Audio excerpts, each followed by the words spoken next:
अहनबद यामना मरुओइबा update खरा थमजगे तांखुल अमदि cookie सिंगी मरक्ता मुकनबगी थौदोक तपना तपना साउथुरगली नसिसु उखुल district के सिना काइथेन खुलदा cookie खुलाई पाइबा सिंगना अफबा मखल की नोंमै सिजनतुना अटैक तौरकपदगी खुन असिबु ngagleba volunteer singa kanbu mongda khutthoknaba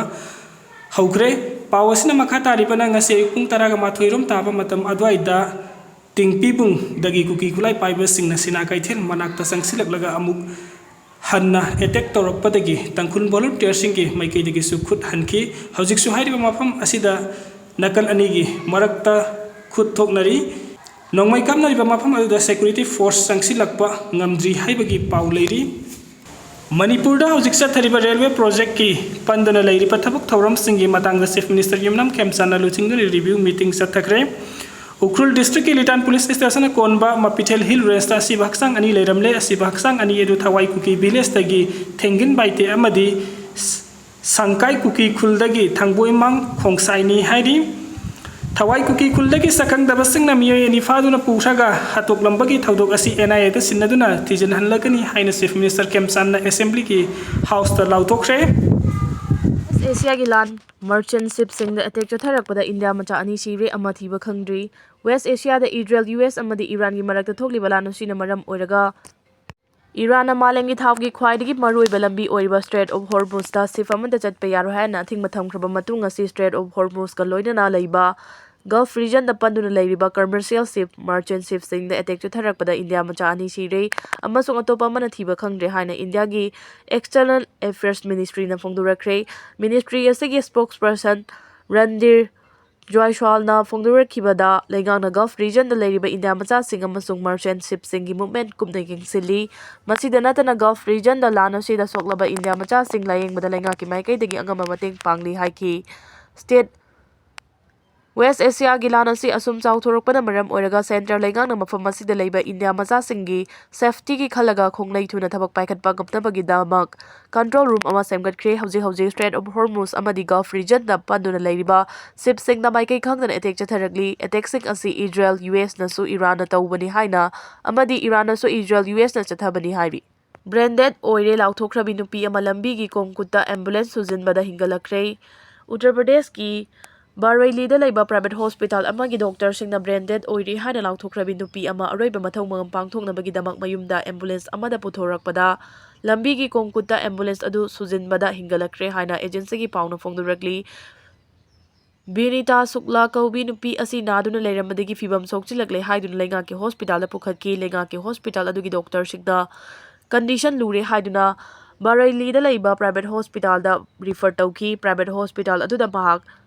ventilator support थपकी अदुबु हॉस्पिटल असिगी डॉक्टर सिंगना मपुरैबदा नुपी असि कनमंगमगी पांबै लेट्रे हाइना फोंदुरकपगा लोइनना ब्रांडेड ओइरी हाइना लाउथुकी डॉक्टर सिंग अदुना युमदा पुखिबना फरनी हाइना फोंदुरखिबगा लोइनना वेंटिलेटर सपोर्ट असि हेक लौथोकपगा महाक सिरगनी हाइकी मसिगी मतुंग इना मपुरैबना ब्रांडेड ओइरे हाइना लाउथोकलबी माकी लोइनबी बेनिता शुक्ला की हकचांग एम्बुलेंस अमदा पुदना युमदा लाकपदा लंबीगी कोंगकुत्ता एम्बुलेंस अदु सुजिनबदा महाक लेंग ओटपता रेखी मसिगी मतुंग इमुंग मनुंगी मियोइसिंगना बेनिताबु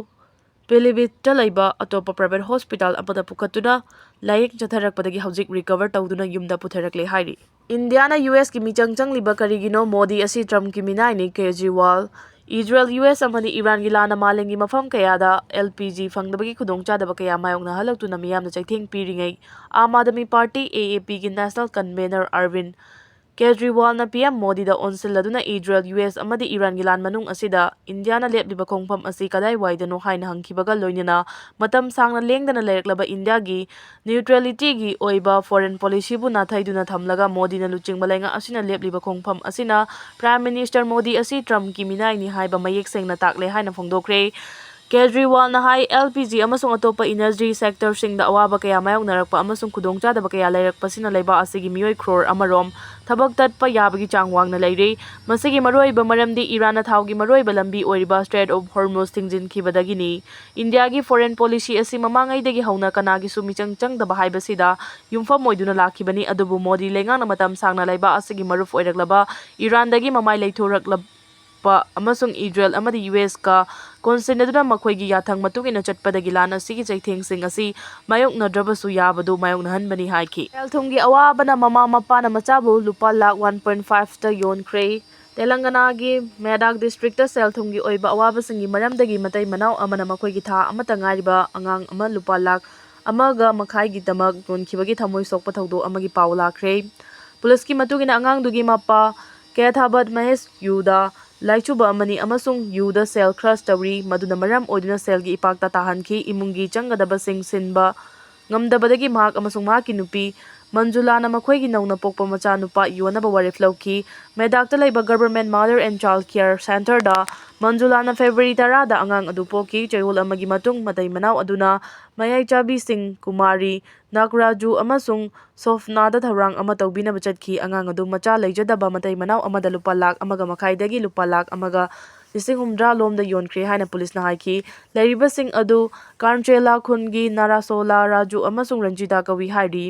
ꯅꯧꯅ ꯄꯣꯛꯄ ꯑꯉꯥꯡ ꯑꯗꯨꯒꯤꯗꯃꯛ ꯄꯤꯕ ꯅ꯭ꯌꯨꯇ꯭ꯔꯤꯁꯟ ꯁꯞꯄ꯭ꯂꯥꯏꯁꯤꯡ ꯑꯗꯨ ꯃꯟꯖꯨꯂꯥꯅ ꯂꯧꯕ ꯂꯥꯛꯄ ꯇꯣꯛꯈꯤꯕ ꯑꯗꯨ ꯑꯪꯒꯟꯋꯥꯗꯤ ꯋꯥꯔꯀꯔꯁꯤꯡꯅ ꯈꯪꯂꯛꯈꯤꯕ ꯃꯇꯨꯡ ꯊꯧꯗꯣꯛ ꯑꯗꯨ ꯈꯪꯂꯛꯈꯤꯕꯅꯤ꯫ ꯋꯥꯔꯀꯔꯁꯤꯡ ꯑꯗꯨꯅ ꯌꯨꯝ ꯑꯗꯨꯗ ꯆꯠꯈꯤ ꯑꯃꯁꯨꯡ ꯃꯌꯨꯝ ꯊꯣꯡ ꯂꯣꯟꯗꯨꯅ ꯂꯩꯔꯝꯈꯤ꯫ ꯃꯈꯣꯏꯅ ꯏꯟꯇꯤꯒ꯭ꯔꯦꯇꯦꯗ ꯆꯥꯏꯜꯗ ꯗꯤꯚꯦꯂꯞꯃꯦꯟꯠ ꯁꯔꯚꯤꯁꯦꯁ ꯑꯃꯁꯨꯡ ꯄꯨꯂꯤꯁꯇ ꯄꯥꯎ ꯄꯤꯈꯤ꯫ ꯄꯨꯂꯤꯁꯅ ꯋꯥꯍꯪ-ꯄꯥꯎꯈꯨꯝ ꯆꯠꯊꯕꯗ ꯃꯃꯥ-ꯃꯄꯥꯁꯤꯡ ꯑꯗꯨꯅ ꯃꯌꯥꯏꯆꯥꯕꯤꯁꯤꯡꯒꯤ ꯈꯨꯠꯊꯥꯡꯗ ꯃꯈꯣꯏꯒꯤ ꯅꯧꯅ ꯄꯣꯛꯄ ꯑꯉꯥꯡ ꯑꯗꯨ ꯃꯆꯥ ꯂꯩꯇꯕ ꯃꯇꯩ ꯃꯅꯥꯎ ꯑꯃꯗ ꯌꯣꯟꯈ꯭ꯔꯦ ꯍꯥꯏꯕ ꯌꯥꯖꯈꯤ꯫ ꯑꯉꯥꯡ ꯑꯗꯨꯒꯤ ꯃꯃꯥ-ꯃꯄꯥꯁꯤꯡ, ꯃꯌꯥꯏꯆꯥꯕꯤꯁꯤꯡ ꯑꯃꯁꯨꯡ ꯑꯉꯥꯡ ꯑꯗꯨꯕꯨ ꯂꯩꯔꯤꯕ ꯃꯇꯩ ꯃꯅꯥꯎ ꯑꯗꯨ ꯐꯥꯈ꯭ꯔꯦ꯫ ꯑꯉꯥꯡ ꯑꯗꯨ ꯑꯁꯣꯏ-ꯑꯉꯥꯝ ꯊꯣꯛꯇꯅ ꯂꯧꯈꯠꯂꯦ ꯑꯃꯁꯨꯡ ꯃꯍꯥꯛꯀꯤ ꯃꯃꯥꯗ ꯈꯨꯠꯁꯝꯅꯈꯤ꯫ ꯃꯃꯥ ꯑꯃꯁꯨꯡ ꯑꯉꯥꯡ ꯑꯗꯨ ꯀꯣꯟꯅ ꯀꯦꯌꯔ ꯑꯃꯁꯨꯡ